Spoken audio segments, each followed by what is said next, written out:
Hey guys, what's up? This is Dave with Dave's Thoughts. Come for the aesthetics, stay for the thoughts. Yes, I'm going to try to get that to stick. Thank you for coming and joining me for my first thought. Thought number one, this is going to be Tim Pool, Twitter, and the Identitarian Left. I have some talking points I kind of want to touch on. I have some articles that I'm going to put up on the video, kind of just talk briefly and then get into all the things I want to talk about. I'll try to make this as close to under 15 minutes as I can, just because I know, hey, time is money. People got to, rat race and all that stuff. Shout out to Jericho Green, of course. Anyway, let's get started. So I'm going to start with the underlying idea of this whole thing, okay? So there's something going on. Something smells in the state of Denmark, to be cliche. There is an apparent bias against, and not just conservatives, because I believe Styx, Hexenhammer pointed this out. It's not just bias against conservatives. It's a bias against anyone who opposes identitarian ideology or what I like to say is the religious intersectional beliefs. Anyone who is not lined up with those beliefs is getting suspended or banned from Twitter, essentially. I have a couple articles pulled up right now that kind of show that. Not to take Tim Pool's job away, because he probably does it like 10 million times better than I can. But anyway, this is from the Daily Caller. This was released in January 3rd, 2019 at 12:45 p.m. The title is Two Conservatives, and this will be on the video. Two conservatives suspended from Twitter, one for tweeting about Brussels sprouts. Okay, just to read it briefly. A conservative reporter and a producer were suspended from Twitter on Thursday, one for making a joke about his distaste for Brussels sprouts, and the other for making fun of drunk CNN host Don Lemon on New Year's Eve. And so I'm just going to skip ahead real quickly. Even better, coat with melted butter, salt, pepper, paprika, and a dash of Worcester, sear in cast iron and bacon grease for 30 seconds or until brown. Then throw them away and burn your face off with a hot pan, because even that would be better than Brussels sprouts. This is Jeremy, I'm going to say Boring, but I don't believe that's his name. But anyway, and Ben Shapiro talks about this.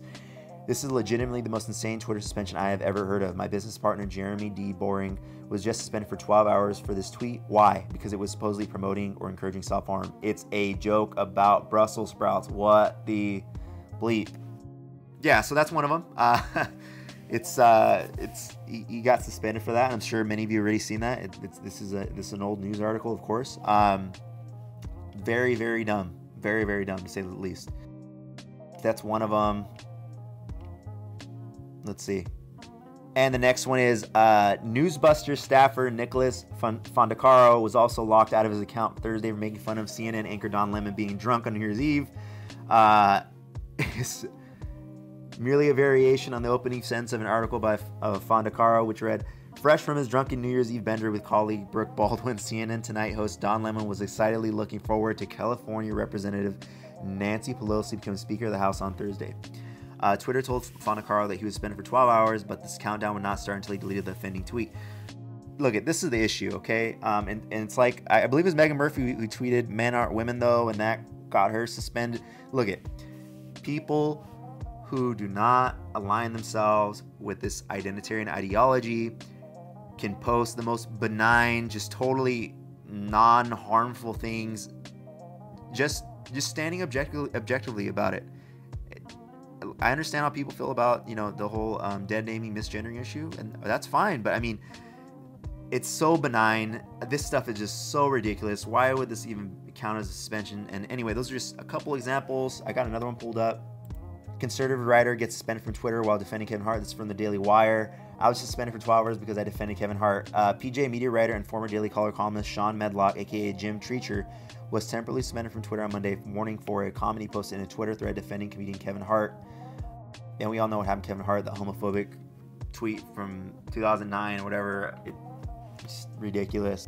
My main account, at JTLOL, was suspended for 12 hours because I defended Kevin Hart. It was in the middle of an exchange after this tweet, which got more traffic than I usually get. Okay, so the tweet was that, I guess, that ended up with him getting suspended was, Note to the guy or gal who eventually cures cancer. Before you announce to the world, make sure to delete your Twitter account. Okay, and that was December 9th. He tweeted that. Remember, these are some of the older articles, but this is just kind of to give some background to what we're talking about here when we jump into the Tim Pool stuff. Just so benign.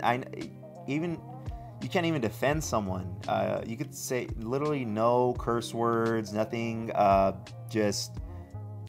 really can't find anything mean or horrible or disgusting about these things that are said here.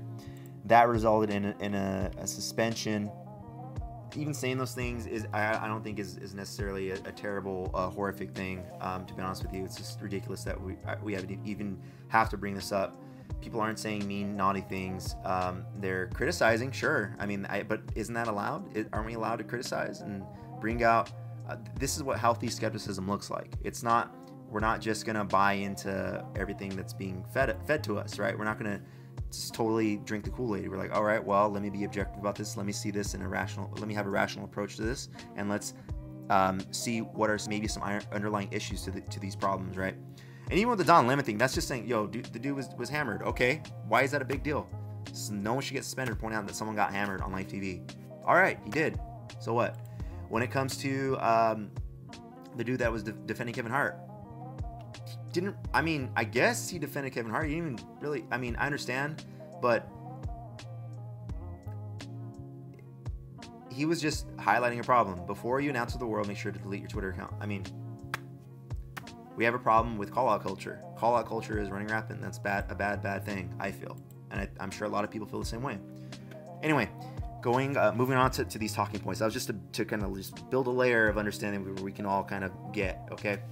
Anyway, going on to Joe Rogan and Jack Dorsey, the first meeting, okay? So the first time, it was, I know when I saw the first Joe Rogan Experience episode with Joe Rogan and Jack Dorsey, I was excited just as everyone else was, and I was extremely disappointed and upset just as everyone else was. Just so passive Joe was throughout the entire talk the first time with Jack, and just how boring Jack was. I mean, just not even attempting to broach potentially contentious ways of thinking. All right. And really not contentious at all, because the evidence speaks for itself. People are getting banned for the stupidest things. It was thoroughly disappointing as a fan to see that one. And then Tim Pool went on Joe Rogan, and he talked to Joe, and they kind of talked about the whole deal. And they kind of discussed what was happening, what really was happening, the stuff that Joe maybe he didn't want to talk about, if we're going to be cynical and suspicious, things he didn't want to bring, because I believe Cash App is a sponsor for Joe's podcast. But conspiracy theories aside, give Joe the benefit of the doubt and say that maybe he's ignorant about these certain issues happening on Twitter. When Joe Rogan had Tim Pool one-on-one on his podcast, great informative thing where they were kind of just able to lay all the cards out on the table and kind of see what was really happening. And that was a great podcast. Just to say, I have tremendous respect for Tim Pool. He's a phenomenal journalist. I can't sing his praises enough. He's just a rational, honest human being, and hopefully stays that way, because I know ego tends to get in the way sometimes when people blow up, and I feel he's going to get the Rogan bump from this, just because he did such a great job. Anyway, Joe Rogan has Tim Pool on again with Jack Dorsey and Vijaya Gotti, and it's pretty self-evident to say that Tim Pool utterly mopped the floor with Vijaya Gotti. Point out that you have a specific rule for one set of people, and there are people who have general body dysphoria. You don't have rules on that. There are people who have actually amputated their own arms. You don't have rules on that. You have a very specific rule set. And more importantly, in the context of a targeted conversation, I can say a whole bunch of things that would never be considered a rule break, but that one is, which is ideologically driven. Yeah, thank you for the feedback. We're again, always learning and trying to understand different people's perspectives. And Jack Dorsey, we're just going to look at some of these comments here. This is from Wonkle Motor. Allowed on Twitter. hashtag kill all men, hashtag toxic masculinity, hashtag masculinity so fragile, hashtag male tears. What's not allowed? Learn to code. And that has 129 likes at this point. It's also, this is a comment. This is from Elevated Discourse. She's not familiar with Tim's cases. Please, like she didn't prepare at all before coming on. She talks like a political candidate's manager, saying, and I'm happy to talk about it, is BS coming from a robot. And I agree. Anyway, but just, it's a general consensus, and I'm sure everyone else has seen this, but I mean, is evident that Tim was just bringing up all these issues. He talked about various instances of people that were not buying into the political ideology of the left, how they were being censored, and Vijaya Gotti was just, for lack of better words, she just got demolished. It's pretty telling when you're able to see that kind of just blatant hypocrisy. Tim has a lot more faith in Jack Dorsey than I do. That's for sure. I think that Vijaya Gotti, Jack Dorsey, and all the talking heads of Twitter are so deep in the ideological bubble that they're just stuck in this echo chamber that they can't escape from. And I hope I'm wrong. I don't want to be right about this kind of stuff, about just nothing being done about this. But I mean, I agree with Tim Pool on a lot of his stuff where he's saying that we're in a culture war right now, that it more than likely is going to lead to a civil war. I mean, that's so, maybe it's a little too doomsday for some of us, but I mean, it's just, if the ideological left opposes facts, logic, and common sense, rational thinking, we're in trouble. If you don't believe that that's true, I have some bad news for you. It's true. And I'll do a video on that whole subject at a later time. For the sake of time, I won't do it right now on this video, but it's well documented that the identitarian left have this deconstructionist lens on the world, where everything in the world is based on power, and that they are attempting, the only things they do believe that are real is race and the power dynamic associated with race and gender identity, and the things associated with that, which are the oppressive male white patriarchy that is imposing its will on all minorities and protected classes, all minorities and all homosexuals, lesbians, transgender individuals, queer individuals. They're all in a protected class as long as they follow the ideology. But it's just that is just it's a bad look. It's not good. Just to be succinct, I believe Tim Pool being on the Joe Rogan Experience with Vijaya Gotti and Jack Dorsey was a good thing. I think that he kind of exposed a lot of the stuff that people weren't willing to say. People that weren't willing to, didn't have the courage to say. And the fact that he spoke truth to power was very, very important. And I can't sing his praises enough. And it's a collective thing on the internet. Everyone is just talking like crazy about how well Tim did, just totally destroying Vijaya Gotti about all these issues. Jack Dorsey as well. Will I think it get better? At this point, I don't think so.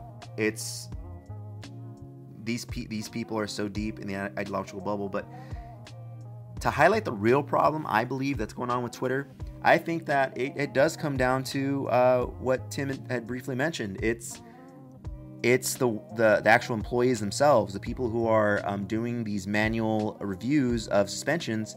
If the talking heads are ideologically possessed, if the employees are ideologically possessed, there's no way that you can say there's not a bias. There's not a left-leaning bias.